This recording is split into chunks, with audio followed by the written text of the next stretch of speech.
강혜신의 오늘의 미국.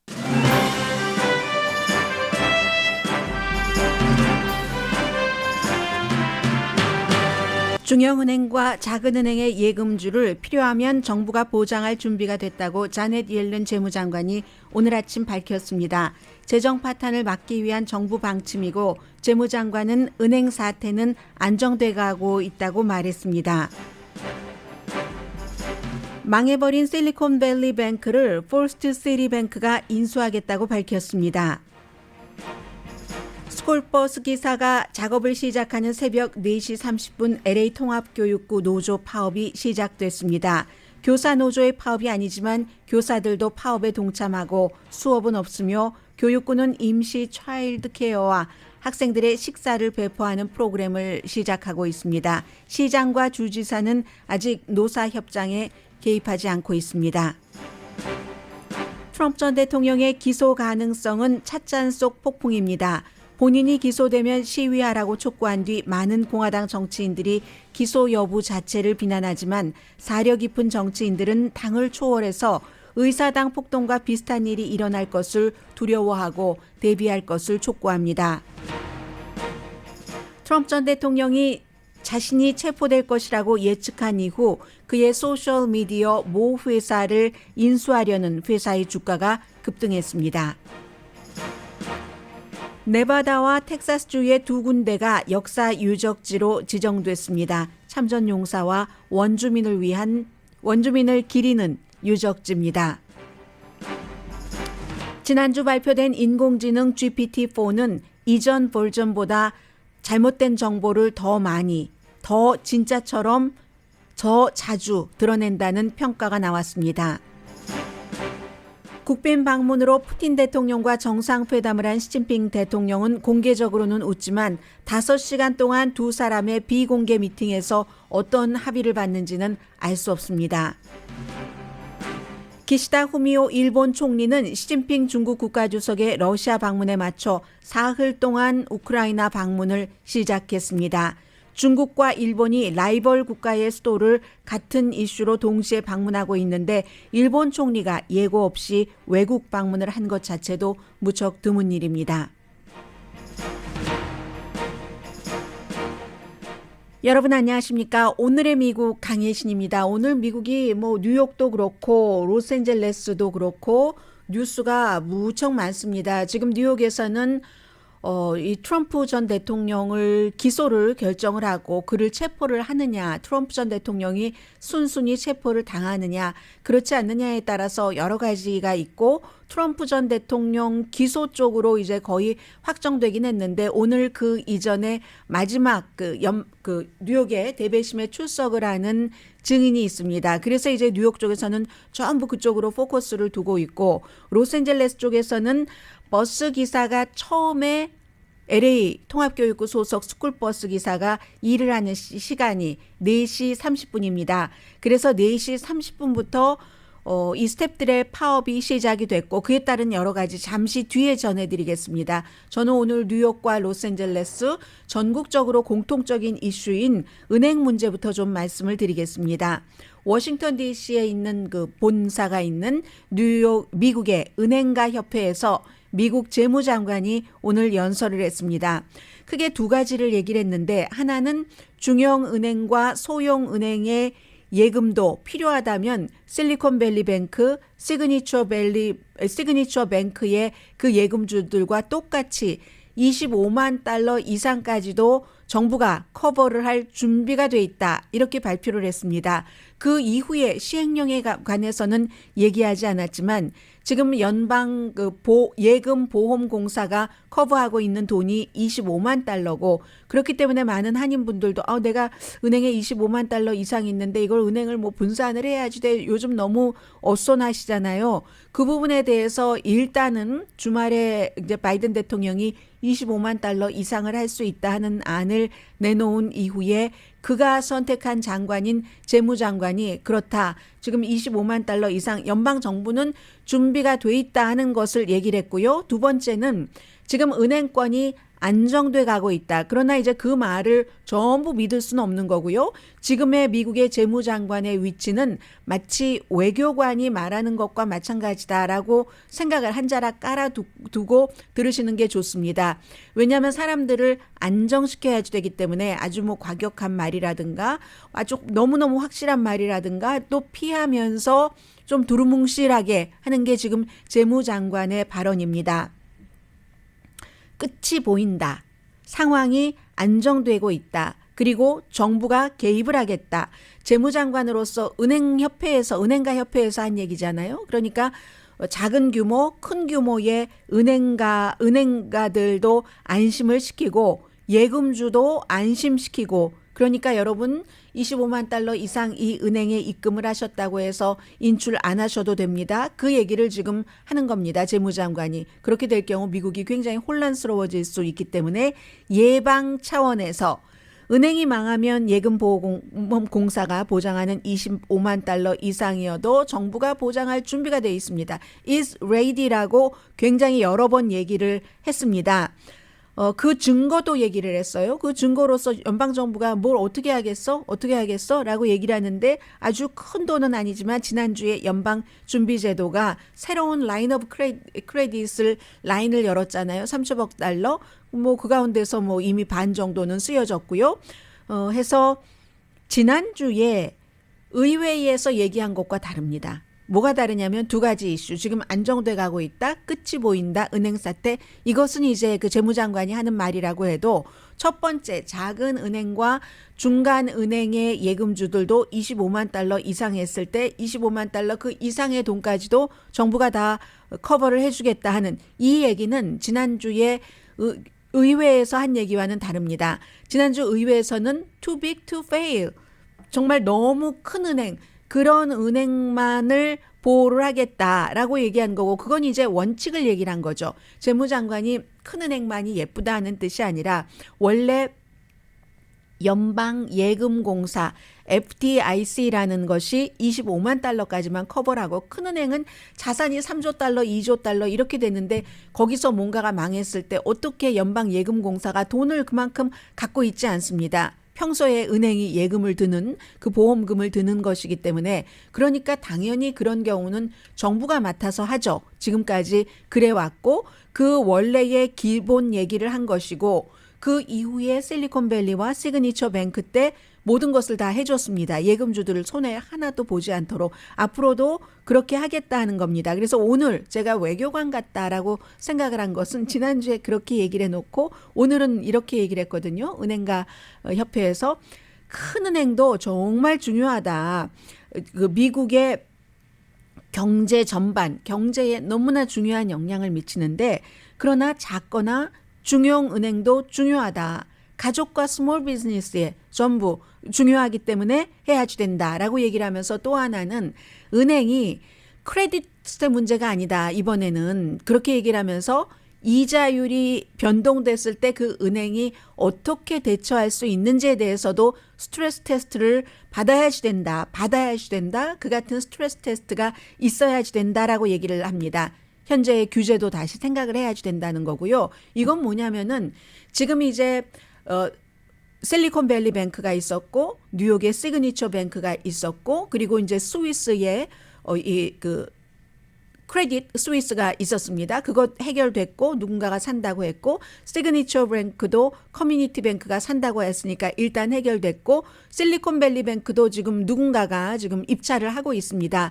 그렇게 됐는데 미국 것만 말씀드리자면 시그니처 뱅크와 실리콘밸리 뱅크가 크레딧이 나빴는가 은행의 그 등급이 나빴는가 그렇지 않았거든요. 그런데도 망해버리고 말았습니다.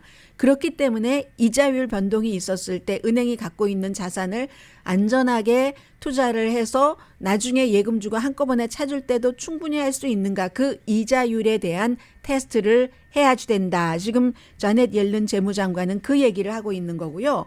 실리콘밸리 뱅크는 전체를 실리콘밸리 뱅크도 뭐 상업용이 있고 일반용이 있고 하는데 그 전체를 매입하는 의사를 First Citizens 뱅크쉐어 컴퍼니가 밝혔습니다. 퍼스트 시리즌즈는 노스캐롤라이나에 본사가 있고 125년이나 됐다고 하고요.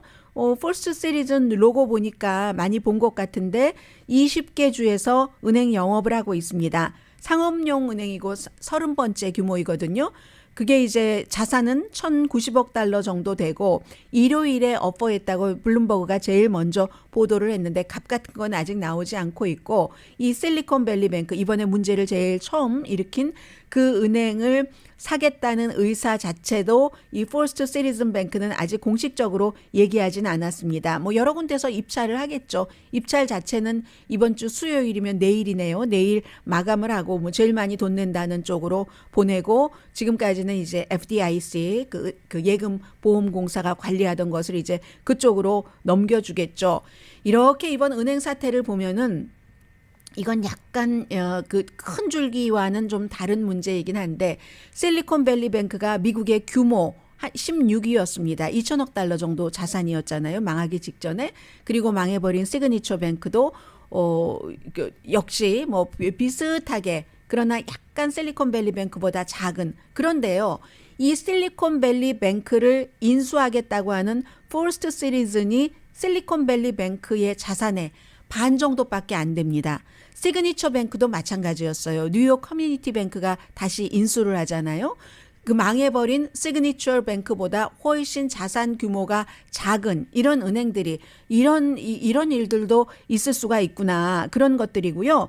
그리고 이제 한인은행에 대해서도 여러분들께서 굉장히 걱정을 많이 하시고 저희 라디오 서울 방송도 특히 이제 뭐 오늘의 미국보다는 저희 뉴스 시간에 많이 전해드리고 있고 오늘도 아마 새로운 리포트가 나갈 겁니다. 정현호 보도국장이 리포트를 할 텐데 한인은행도 마찬가지로 FDIC에 가입돼 있기 때문에 25만 달러까지는 그게 이제 보장이 되는데 그 이후에는 어떻게 할 것인가 여러분들께서는 어떤 마음을 갖고 계셔야지 되는가 그런 것들을 저희 이제 오늘의 미국이 끝나고 나서부터 진행되는 그런 뉴스 시간에 좀 자세히 들어보셨으면 좋겠다. 지금 이런 생각들을 하고 있고요. 아무튼 모든 것들이 지금까지 이 은행의 신용등급이 이랬어 한다고 해서 그게 다 안전한 것도 아니다 하는 것도 알 수 있고 뭐 퍼스트 리퍼블릭 뱅크도 망하기 전에 신용등급 괜찮았었습니다. 그 직전에 내려가기는 했었지만 그리하여 은행에 대해서는 아직도 굉장히 조심스럽게 지켜봐야지 되면서 이런 새로운 사실이 딱 일어날 때 우리는 미국의 은행 시스템에 대해서도 한 번 더 보고 뭐 이렇게 해서 배워가고 살아가는 거죠. 뭐. 네. 계속 이 뉴스는 전해드리겠고요. 그리고 오늘 새벽 4시 30분부터 LA 통합교육부 그 스태프들이 특수 교사 보조 또 많은 뭐 회사가 아니라 학교에서 아이들 뭐 놀이터에서 아이들의 안전을 점검해주는 그런 분들도 계시잖아요. 파타임도 계시고 풀타임도 계시고 아이들에게 음식을 주시는 카페테리아에서 일하시는 이런 모든 분들 3만 명이 가입된 SEIU 노조 로컬 99이 파업을 시작을 했습니다.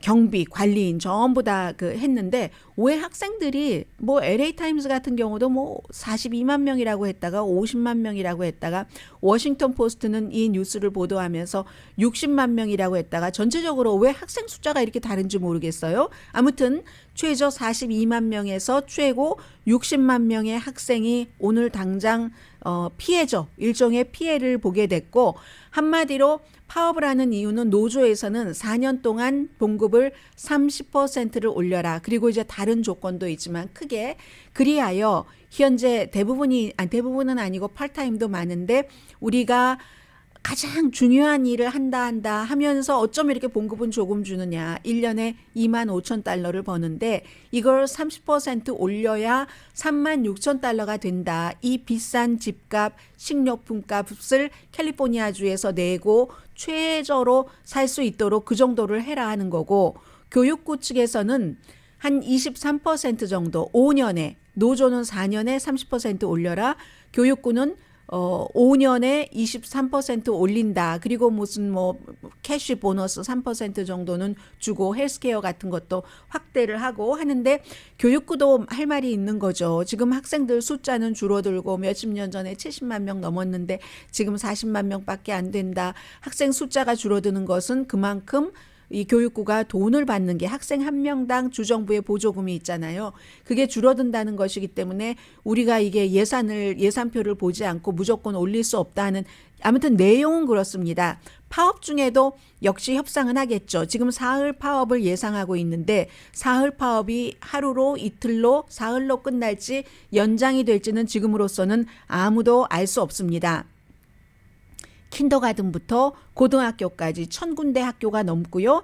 학생들 그렇게 많기 때문에 문을 여는 학교도 있기는 있더군요. 쭉 그 도표를 보니까 문을 열어서 공부를 하는 게 아니라 학생들 데이케어 센터처럼 쓰도록 하는 것도 있고 18군데의 LA 카운티의 레크리에이션 센터도 오늘 뭐 아침 8시 30분부터 5시 30분 오후까지 문을 열고 그리고 LA는 학생들 부잣집 아이나 가난한 집 아이나 원하면 이제 하루에 아침 점심 2번을 먹여주잖아요. 그래서 사흘이니까 6번 아이 먹을 것을 픽업할 수 있도록 준비를 해놨습니다.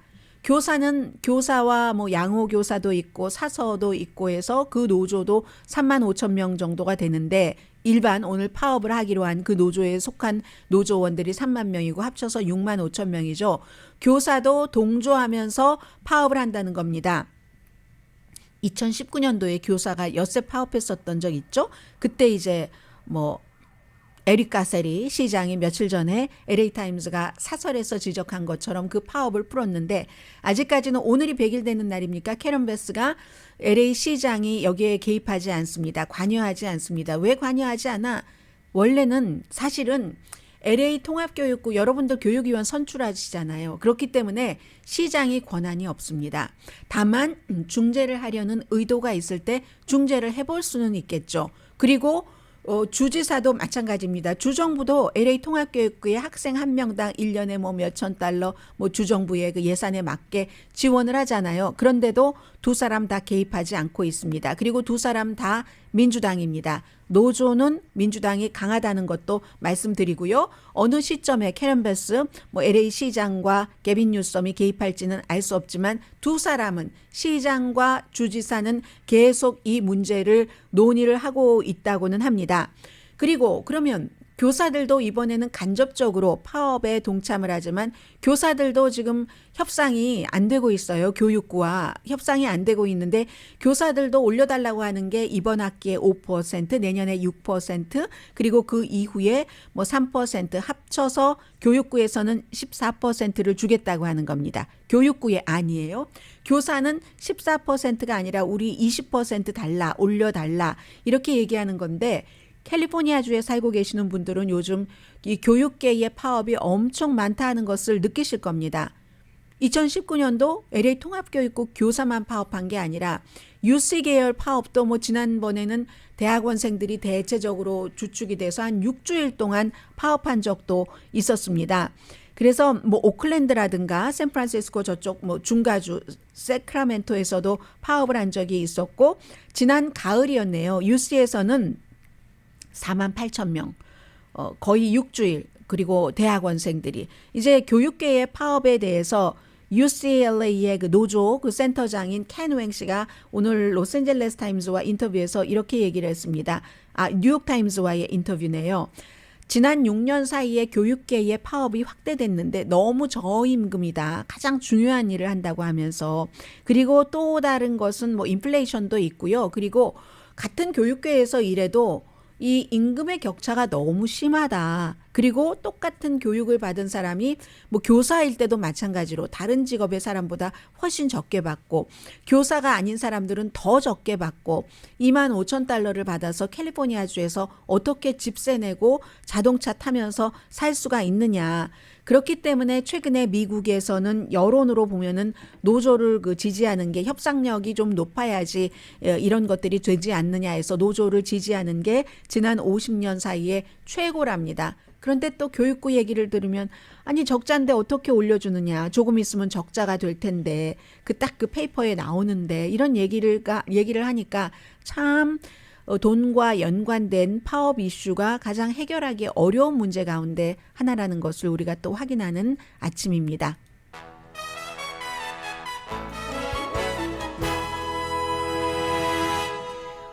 잠시 뒤에 지금 뉴욕이 참 어수선하고요.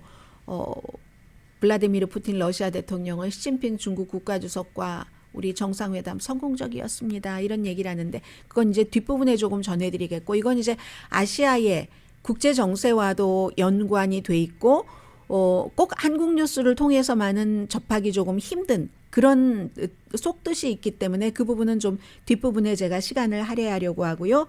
잠시 뒤에는 트럼프 전 대통령 이슈 그리고 또 다른 항상 복잡한 내용들이 많이 있어도 정상적인 이슈들도 돌아가고 있는 미국입니다. 잠시 뒤에 뵙겠습니다.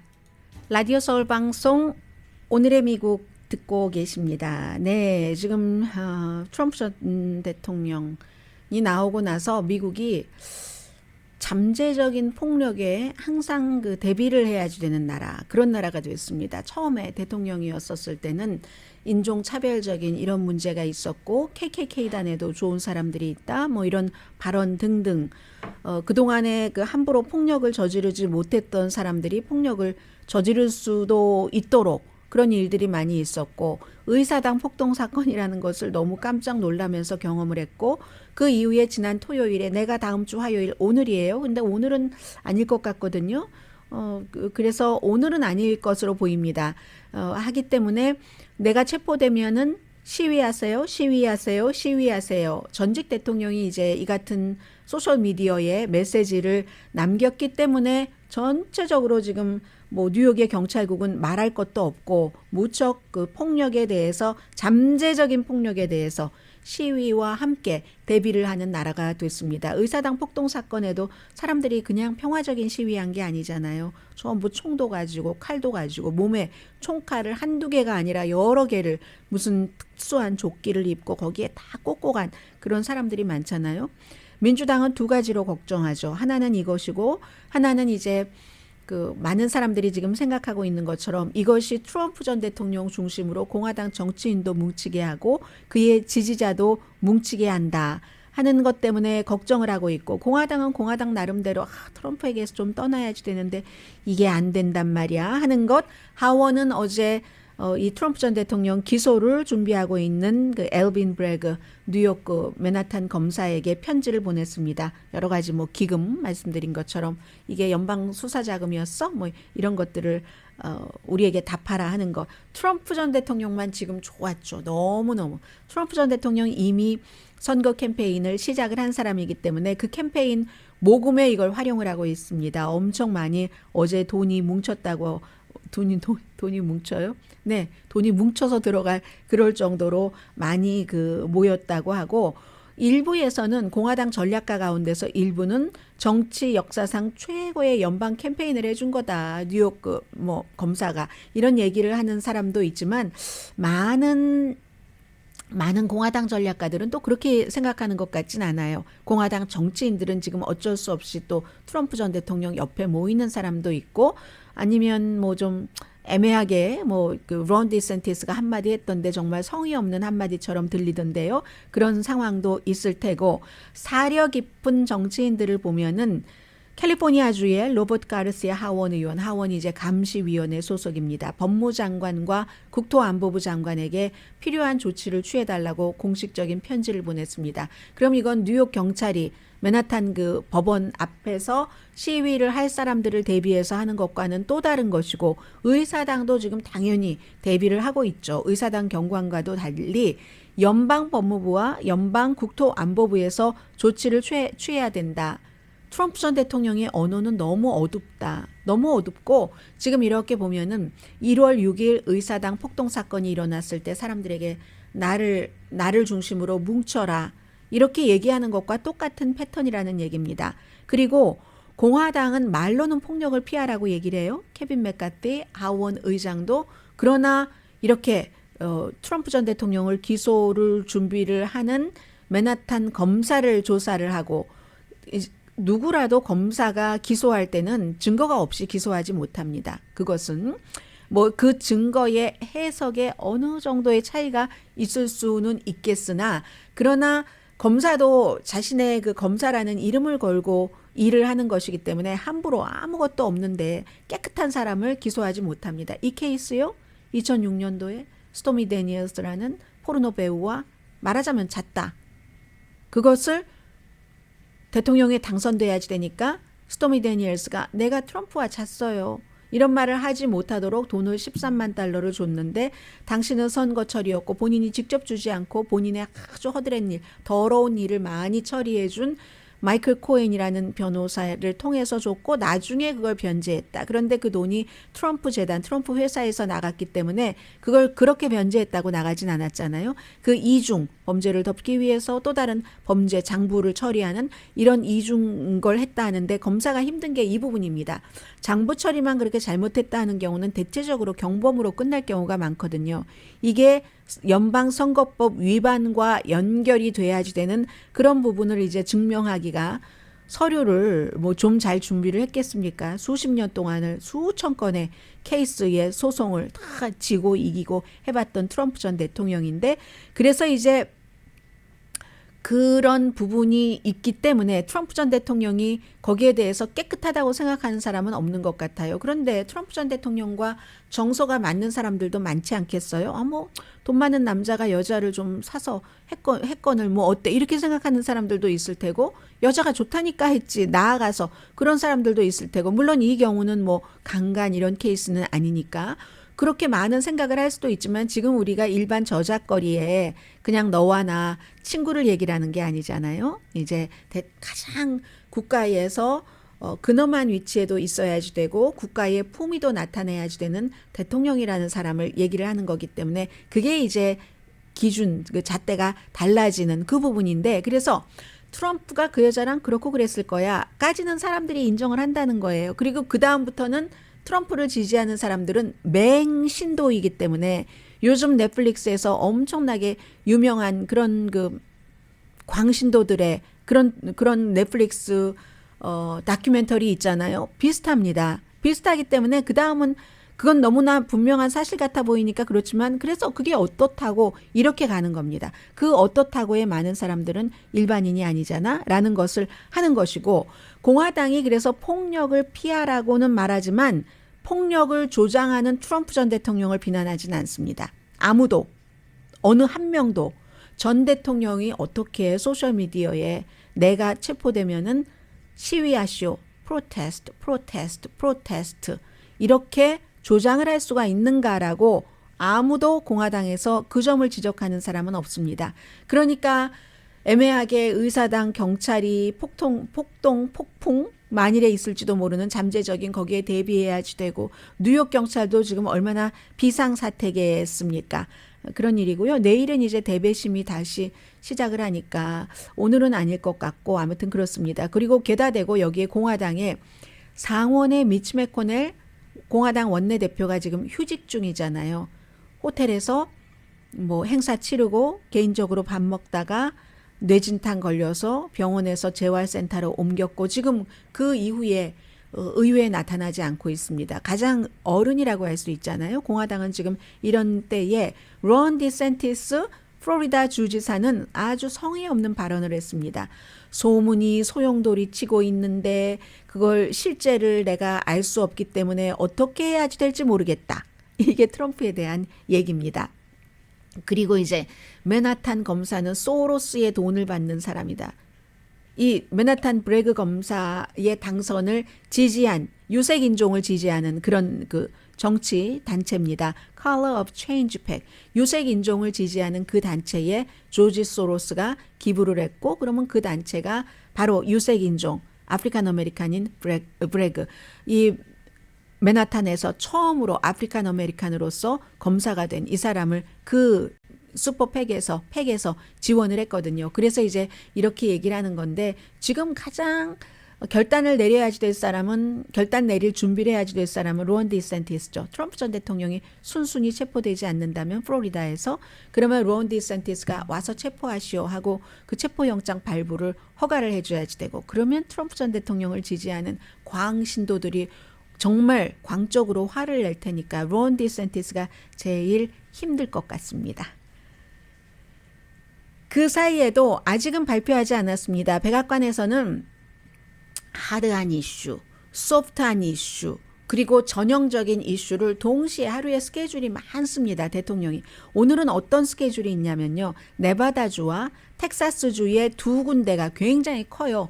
합치면은 뭐 로드 아일랜드의 뭐 3분의 2 정도는 되는 곳을 국립 유적지로 선정을 합니다. 국립 유적지로 선정한다는 것은 어떤 의미가 있는 건데 네바다와 이 텍사스의 그 의미가 좀 다르거든요. 전체적으로 51만 4천 에이커 공공 땅입니다. 이 땅을 백악관 보존 행동 정상회담이라는 게 있는데 땅이니까 재무부가 관련이 되고요. 그래서 이제 재무부가 아니라 내무부. 지금 은행이 머릿속에 꽉 차 있네요. 제가 내무부와 재무부는 완전히 다른데 그렇게 얘기를 하다니요. 텍사스 엘파소에 있는 군부대 우리 너무 잘 알고 있는 포트 블리스 거기에 있는 그쪽에 그 캐스너 레인지 내셔널 모니먼트라고 딱 지정을 했습니다. 6,600 뭐 에이커라고 하는데요. 네바다 남부가 굉장히 크군요. 50만 에이커 넘겠는데요. 그러면 여기는 문화적인 것, 그리고 고고학적인 것, 과학적인 그 유물을 보존하고 참전용사와 군인을 생각한다는 얘기입니다. 왜냐하면 이 캐스터 레인지 내셔널 그 모니먼트라고 지금 정했어요. 이름을 2차 대전부터 1966년까지 미군이 훈련을 했고 그리고 또 무슨 여러 가지 테스트, 군대는 테스트가 있잖아요. 무기 테스트 등등 해서 한 곳이기 때문에 군인들을 생각하는 의미에서 그러려면 지금 이제 불발탄 같은 것들을 제거하는 작업이 끝나지 않아서 그 작업을 이제 해야지 되고요. 네바다 남부는 50만 에이커가 넘는데 아비크와 아메 내셔널 모니먼트에서 아비크와 아네 스프릿 마운틴을 포함한 사막 뭐 그쪽 지역에 살고 계시고 잘 아시는 분들 계시겠네요. 아비크와 에미 이게 스프릿 마운틴의 모하비 이름이랍니다. 그 원주민들 모하비 그 사람들의 이름이랍니다. 그러니까 콜로라도 강 그 주변에 살고 있는 그 모하비 그래서 이제 거기가 모하비 사막이잖아요. 이 지역은 이미 1964년도에 산림보호법으로 보호받고 있는데 여기를 이 50만 에이커가 넘는 곳을 캘리포니아주 그 모하비 내셔널 유적지하고도 연결이 되고 캐슬 마운틴 내셔널 모니먼트 그리고 무슨 뭐 또 애리조나와도 딱 이렇게 연결이 돼서 여기는 동물들을 많이 보호할 수가 있답니다. 양이라든가 특수한 뭐 사막에 사는 거북이. 야, 특이하네요. 도마뱀. 또 딱 플랜트 가운데서 뭐 생각나세요? 이쪽 지역에서. 네. 조수아 트리. 아주 오래된 미국에서 가장 오래된 동물과 조수아 트리를 보존하는데 바로 이곳이 여러 그 원주민들에게 신성시 되는 곳이랍니다. 그 땅의 기운, 하늘의 뭐 공기의 기운 이런 것 있잖아요. 뭐 그 모하비 그리고 코코파, 캐첸, 호피 원주민들에게 신성시 되는 것. 그래서 한 곳은 군인들, 텍사스는 네바다는 원주민들을 생각을 하면서 그렇게 했다는 겁니다. 그리고 이제 또 상무장관에게 지시도 한다고 하는데요. 하와이에 살고 계시는 분들 국립해양보호구역으로 하와이 남서쪽 퍼시픽 리모트 아일랜드 그쪽 주변 뭐 이게 다 완성되면은 바이든 대통령의 굉장히 중요한 것 가운데 하나가 국토를 보존하자입니다. 이 2030년까지 하와이의 경우는 해양의 30% 정도 미국 그걸 보호한다 하는 목표가 어느 정도 이루어지는 거고요. 그래서 그러한 것들은 이제 지나 라이몬드 상무장관에게 지시를 해놨다고 하고요. 그럼 대통령이 맘대로 이렇게 유적지 같은 것을 정합니까? 네. 대통령이 맘대로 합니다. 1906년도에 무슨 유물법이 고대 유물법이라는 것에 근거를 해서 그런 것을 보호를 할 수 있는데 의회의 승인 없이 할 수 있는 것이어서 처음에 뭐 지금까지 여러 가지 그 모니먼트를 하기는 했어요. 뭐 콜로라도라든가 유타라든가 또 다른 뭐 여러 군데를 했는데 매사추세츠에서도 거의가 제가 지금 뒤에 말씀드린 부분, 지금 앞에 말씀드린 두 가지의 새로운 유적지는 새로 만든 것이고, 뒤에 무슨 유타라든가 콜로라도주, 매사추세츠의 그런 곳은 트럼프 전 대통령이 이걸 모니먼트에서 줄여놨던 그런 곳을 다시 확장하는 그런 곳입니다. 어제 어떤 분이 그런 얘기를 하시더군요. 은행이 이 실리콘밸리 뱅크가 40년 만들어졌는데 40년이 됐는데 만들어진 지가 40시간 만에 무너지더라. 뭐 스위스 그 크레딧 스위스도 100몇십 년 됐는데 165년 됐는데 며칠 만에 무너지더라 했더니 어떤 분이 그렇게 얘기를 해주세요. 소나무요. 수십 년 동안 자라죠. 그런데요. 불구덩 위에 넣으면은 몇 시간이면 사라집니다. 이렇게 얘기를 하셔서 제가 야 그렇게 생각을 했는데 네. 잠시 뒤에 약간의 경제 뉴스와 또 요즘 챗GPT 쓰시는 분들 계시죠? 새로운 버전이 지난주에 나왔는데 거기에 대해서도 역시 뭐 앞으로 훨씬 나아지겠죠. 그러나 조심을 하셔야지 될 부분이 있어서 전해드립니다.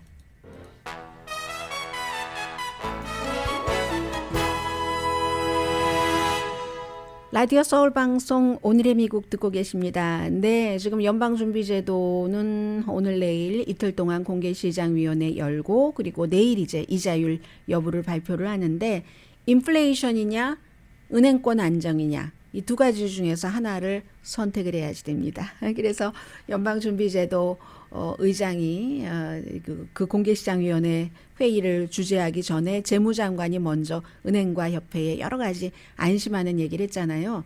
지난주에 이제 그 3명의 J가 3J가 이 은행의 비상사태를 막았다라고 얘기를 하는데 처음에 시작 이름이 다 J예요. 자넷 옐런 재무장관 그리고 제롬 파웰 연준 의장 또 하나 퍼스트 리퍼블릭 뱅크를 구하기 위해서 11군데 은행에 돈을 모은 사람이 바로 JP 모건 체이스 제일 큰 은행의 CEO인 그 제이미 다이먼이잖아요. 해서 3J가 구했다라고 하는데 이 JP 모건 체이스 은행의 CEO는 제일 큰 JP 모건 체이스 은행의 CEO이기도 하지만 퍼스트 리퍼블릭 은행의 자문이기도 합니다. 미국에서는 이런 일들이 있습니다. 이렇게 다른 은행에 자문도 하고 CEO가 단지 비밀 같은 것을 폭로할 수는 없죠. 그렇기 때문에 제일 큰 은행이기도 하지만 그런 관련이 있어서 재무장관이 먼저 JP 모건 체이스 CEO에게 너도 관여하고 있는 그 은행 이거 어떻게 할 거야 하니까 막 전화해서 CEO 대 CEO로 전화하고 연준 의장까지 합쳐서 일단 그 퍼스트 리퍼블릭 뱅크도 살려놓은 것이고요. 이제 오늘은 이 누구죠? 이 제롬 파웰이 인플레이션이냐 은행권 안정 사이에서 선택을 하는데 0.25% 포인트 아닐까 이렇게들 많이 보고 있고요. 이 트럼프 전 대통령이 뭐 시위해라 이런 얘기를 하니까 DWAC 뭐 디지털 월드 뭐 이렇게 시작되는 긴 이름의 약자인 이 회사의 주식값이 11%가 올랐답니다. 이 회사가 트럼프 전 대통령이 지금 뭐 딱 주도하고 있는 그 트루스 소셜이라는 그 소셜 미디어를 인수하려고 했었거든요. 그러다가 지난해에 뭐 여러 가지 문제가 있어서 지금 조사 중이고 정부 합병에 관한 그런 조사 중이고 이거는 트럼프도 주목받고 앞으로 그렇게 될 경우 이 소셜 미디어도 주목받겠구나 해서 그런 기대 수준의 그 회사를 인수하려고 했던 회사의 주식값이 올라간다는 겁니다. 트럼프 전 대통령이 이제 페이스북과 유튜브에는 뭐 올렸던데요. 트윗은 아직도 안 하고 있고요. GPT-4를 좀 말씀드리겠습니다. GPT-4가 챗GPT의 레이티스트 버전인데 이 레이티스트 버전이 처음에 나왔을 때 참 좋다. 추론도 하고 뭐 텍스트만이 아니라 지금 챗 GPT는 텍스트만이잖아요. 글씨로만 물어봐야지 되는데 이거는 답변도 뭐 그림도 사진도 주고 뭐 좀 다채로워졌어요. 그리고 조금 더 정확하다. 뭐 추론도 가능하다. 뭐 예를 들어서 혜신이 엄마의 딸의 이름은 뭐냐? 혜신이 엄마의 딸의 이름은 뭐냐? 하면 뭐죠?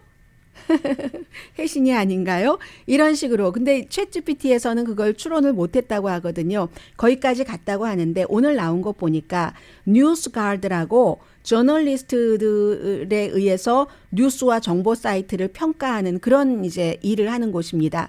뉴스가드에서 원래의 챗GPT와 이 GPT-4를 쭉 비교를 해봤더니 그 사람들의 기준에 따라서 이 레이티스트 버전이 더 잘못된 정보를 퍼뜨릴 가능성이 높답니다. 더 자주. 두 개 다 오픈 AI라는 캘리포니아에 본사가 있는 회사가 만들었고, 그리고 뭐 마이크로소프트가 돈 많이 댔고 했는데,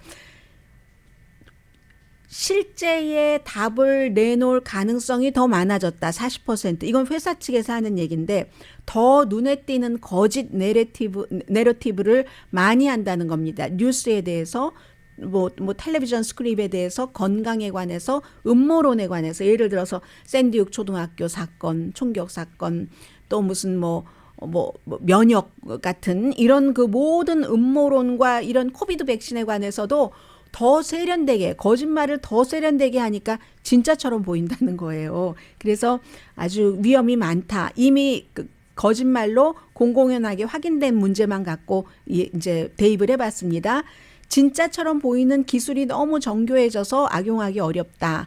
뭐 이런 얘기. 그러니까 한마디로 치명적인 결함을 수정하기 전에 이제 레이티스트 버전을 내놨다는 얘기인 거죠. 잠시 뒤에 뵙겠습니다.